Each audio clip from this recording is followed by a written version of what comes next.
안녕하세요. 호주TV입니다. 그동안 잘 지내셨나요? 너무 기분 좋게도 호주 코로나 상황이 호전되고 있는 것 같아요.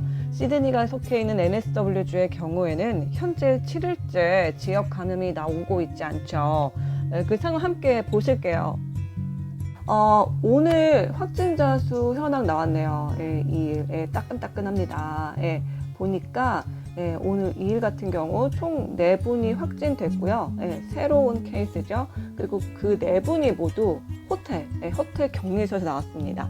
즉, 이 말은 지역 감염이 0명이라는 거죠. 그리고 어제는요, 1일 같은 경우에는 총 신규 확진자가 3분이셨어요. 그리고 2분이 호텔 격리소에서 나왔고요. 그리고 한 분은 지역 감염 새롭게 나온 게 아닌가 걱정이 너무 됐거든요. 근데 이게 예전의 케이스라고 하네요. 예전의 케이스. 그나마 다행입니다. 신규 지역 감염은 아니었나 봐요. 30일 같은 경우에도 보시면은 총 4분이 토탈 케이스였는데요. 이제 또 4분 모두가 호텔 쿼런틴에서 나왔네요. 격리소 해외 감염이었고요. 29일에는요, 9월 29일이네요. 이때는 총 2분이, 근데 이 또 2분이 모두 해외 감염이었고요. 네, 그리고 28일에도 보실까요? 와, 이날은 한 분도 나오지 않았네요.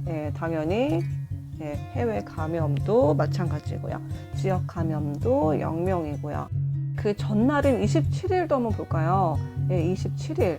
이날도 총 0명, 지역 감염 0명, 해외 감염 0명이었네요. 26일은 총 한 케이스가 나왔죠. 이분도 해외 감염이었습니다. 지역사회 감염 0명이었습니다. 그리고 9월 25일에 이날 계속 지역 감염이 0명이었는데 이날 다시 1명 생겼었죠. 그래서 여기 지역 감염이 0명으로 쭉 나오다가 한 번 지역 감염이 나왔다가요. 그리고 26일부터 계속 쭉 지역 감염이 0명을 기록하고 있네요. 즉 오늘 2일까지요. 총 7일 동안 지역 감염이 0명이었습니다. 계속 이렇게 쭉 2주까지도 쭉 갔으면 좋겠네요. 뭔가 2주가 안정적인 그 일정인 것 같아요. 기간인 것 같아요. 이번에는 빅토리아 상황 좀 볼까요? 빅토리아도 점점 좋아지고 있네요. 와, 오늘 한 자릿수예요. 2일 모두 7분이 감염이 되셨네요. 근데 안타깝게도 2분이 사망하셨고요. 어제까지만 해도요, 이렇게 2자릿수였거든요. 15분 신규 확진자가 나왔었네요. 근데 오늘 한 자릿수였다니 멜번도 이제 곧 잡히겠는데요. 그동안 너무 수고 많으셨습니다. 멜번 분들. 뿐만 아니라 이제 의료 종사하시는 분들요. 뿐만 아니라 정부 관계자분들, 그리고 ADF 분들. 정말 박수 쳐주고 싶네요. 빨리 하루빨리 좋아졌으면 좋겠네요. 너무 기쁘네요. 그 전날에는 30일에는 13케이스가 나왔었고요. 전날에 29일에는 또 10케이스. 이렇게 하다가 이렇게 종국에는 오늘 한 자릿수 기록했네요. 이렇게 잘 잡혀가고 있다 보니까요. 지금의 호텔 의무 격리를 몇몇 나라에 대해서는 이제 그냥 자가 격리로 제치할 수 있게끔 허락해 준다라는 이야기가 나오고 있는데요. 그 나라에 우리나라가 속했네요. 사우스 코리아. 그리고 일본도 속해 있고요. 뉴질랜드, 그리고 태평양의 몇몇 나라가 속하겠네요. 한국 방역 정말 자랑스럽네요. days. These people will be able to self-quarantine for 14 days at a suitable premise. 이렇게 안정화되고 있어서 그런 건가요? 서호주는 앞으로 빅토리아와 NSW주에서 오는 사람들에게 호텔 격리가 아닌 자가 격리 시스템으로 전환할 것이라고 마크 맥고한 서호주 총리가 지난 29일 발표했는데요. 5일부터 시행된다고 합니다. 14일간의 기간은 이전과 동일하지만 방문 자격에 대해서는 한동안 엄격하게 규제할 방침이라고 하네요. 관리도 엄격하게 할 방침인데요. 우선 서호주에 도착하는 날과 자가격리 중 이제 11일째 되는 날에는 코비드19 검사를 받아야 하고요. 경찰이 텍스트 문자를 보내면 5분 이내에 본인의 모습을 경찰에게 보여야 한다고 합니다. 또한 G2G Now라는 불리는 앱에 의해서 실시간 모니터링이 된다고 하네요. 지난 영상에서 보내드린 것처럼 현재 서울주에는 지역 감염은 없어요. 근데 단 필리핀에서 온 운반선의 승무원들 17명이 감염됐다고 했죠. 현재 이분들 중 7명은 배에 계속 머무르고 계시고요. 10명은 포트 헤들랜드 호텔에서 격리 중이라고 하네요. 그리고 서호주를 넘어서 뉴질랜드로도 여행을 할 수 있는 날이 다가오고 있는 것 같은데요. 뉴질랜드 제신다 아던 총리가 양국의 국경을 개방하는 것에 대해 그동안 그리웠다며 환영의 뜻을 내비쳤는데요. 현재 양국은 두 국가 간의 국민들의 여행을 허용하는 방안을 논의 중이라고 하네요. 지역사회에 감염이 없는 주를 대상으로 할 거고요. 코로나 핫스팟 지역 주민들은 여행이 금지될 것이라고 합니다. 네, 그리고 이번에는요, 썸머타임 소식인데요. 시간 참 빠르네요. 이제 4일부터, 이번 주 일요일 4일부터요, 새벽 2시가 3시로 바뀌는데요. 시간 체크 잘 하셔야 되겠습니다. 또한 시간, 1시간 덜 짜게 되는데요. 컨디션 관리 잘 하시고요.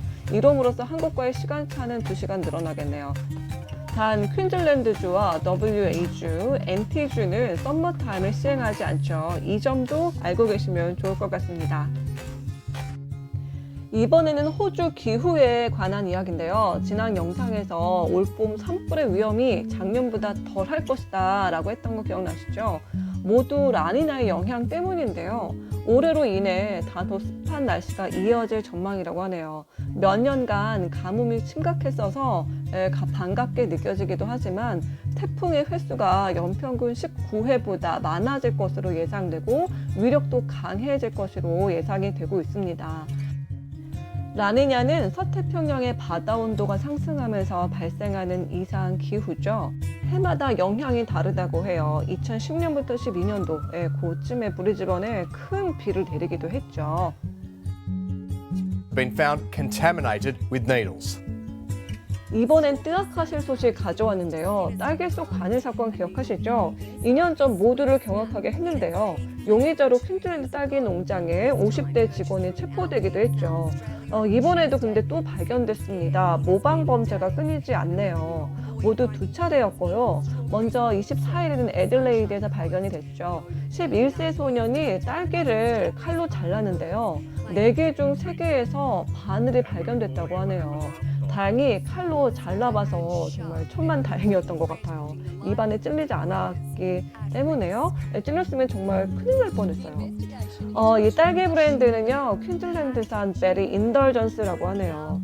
아울러 27일에도 바늘이 또 발견되는데요. 이를 발견한 사람은 어머나 바늘로 혀를 찔렀대요. 네, 바로 병원으로 달려가서 파상풍 주사를 맞고 혈액 검사 등 필요한 진료를 추가로 받았다고 하는데요. 이분 얼마나 놀라셨을까요? 정말 아프기도 하셨겠지만 또 찝찝하셨을 것 같아요. 부디 딸기 농가에는 해가 안 갔으면 좋겠습니다. 아울러 딸기 드실 때 조심하셔야겠네요. 참 두 번째 분의 딸기 브랜드는 퀸즐랜드산 트윈뷰 베리라고 하네요.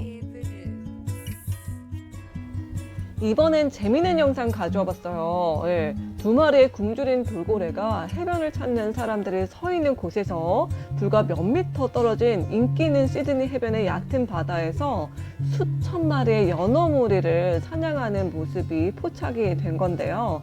현지 서퍼이자 사진 작가가 지난 토요일 오전 6시쯤 일찍 일어나셨는데요.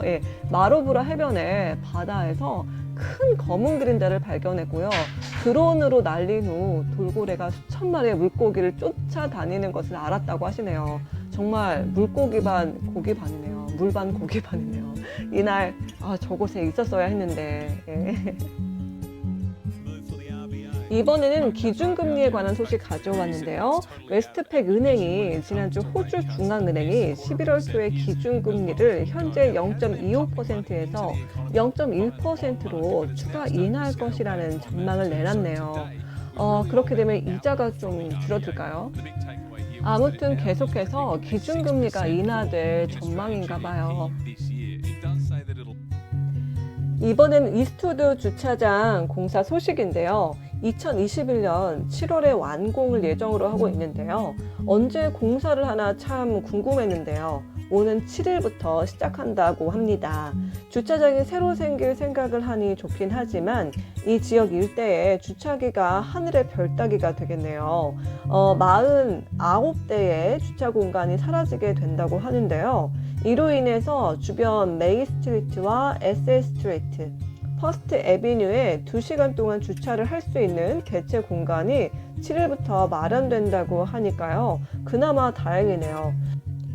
새로운 주차장에는 146대의 차량이 주차할 수가 있고요. 차량 번호판을 인식하는 신식 주차장 시스템과 전기차 충전소가 설치될 예정이라고 하네요. 마지막으로 날씨 좀 볼까요? 오늘 날씨 참 좋네요. 최고 기온이 23도, 최저 기온이 12도로 화창하고 따뜻한 날씨가 되겠습니다. 어디 나들이 가시기 참 좋을 것 같아요. 그리고 오늘 날씨는 이렇게 되는데요. 내일은 또 바람이 많이 부네요. 바람이 많이 불고 또 이제 최고 기온이 24도, 그렇게 춥진 않네요. 그 다음날 일요일도 25도까지 올라가고요. 또 단 바람이 강하게 부니까요. 조심하셔야 될 것 같아요. 저 같은 경우에 눈물이 많이 나서 선글라스 끼거든요. 이렇게 바람 부는 날 나이가 들었나 봐요. 눈에 바람이 들어가 눈물이 그렇게 많이 나오더라고요. 그리고 29일이 아니라 월요일인가요? 월요일에 29도까지 올라가네요. 와, 덥겠는데요. 그러면서 이렇게 덥다가 비가 내리네요. 또 비가 내려서 화, 수, 목 계속 비가 내리는 날씨네요. 온도 그에 따라 계속 내려가고요. 그러다 21도로 목요일엔 다시 20도 이상으로 좀 따뜻해지는 날씨가 돌아오겠네요.